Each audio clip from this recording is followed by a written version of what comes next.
Hi, another blog.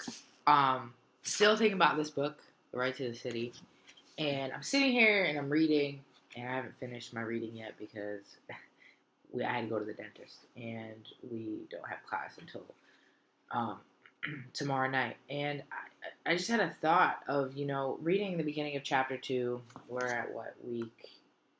We have class April 2nd, the night of April 2nd, and I'm just like reading this book about public space and thinking about abortion and people that anti-abortion and abortion. I feel like is a really hot topic, especially when we're thinking about public space and we're thinking about because not only are we thinking about space, but we're thinking about women and we're thinking about women's bodies and who's policing women's bodies and what that looks like and who's out there protesting and who has a say and who doesn't have a say and whose voice is silenced, whose voice is heard, whose voice is authentic, whose is not, whose is real, whose even matters, and whose matters to who.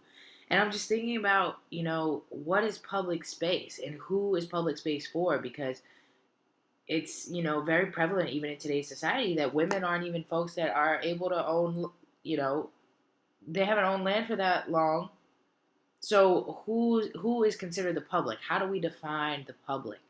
And I guess just reading the beginning of chapter two and the right to the city just made me so mad. Just thinking about abortion and thinking about keep your laws off my body and why are you even protesting about abortion? And I understand why, and I understand rights, and I understand the theory and the practice and the politicalness and everybody, what that looks like and where these freedoms come from and democracy and liberalism and all these things. But at the end of the day, I'm just like, damn, yo, like, why do you get to police somebody else's body?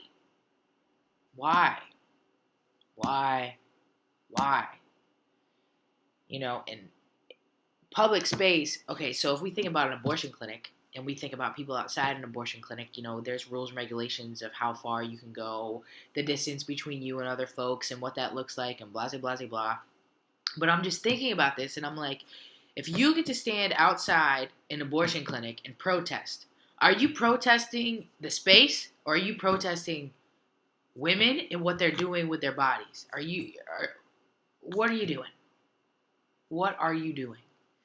And I think it's so funny that we can have all these laws and regulations around women's bodies and babies and what we can do and what we can't do. But in a lot of states we still shackle women to a bed that are in prison when they give birth. And usually the only reason why you're in prison when you give birth is because you didn't have enough money to make bail because you haven't even been proven as guilty or innocent. Innocent women being chained to a bed, giving birth. It's disgusting.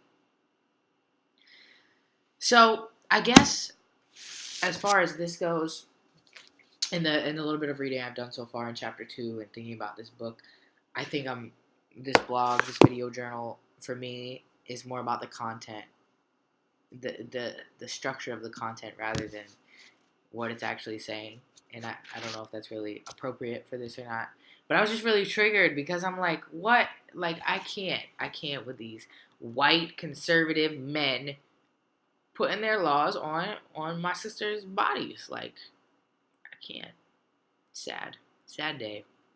But I'm sure there'll be more to come, and I'm interested to have a class discussion tomorrow night about this. So I look forward to that, and thanks for listening. Bye bye.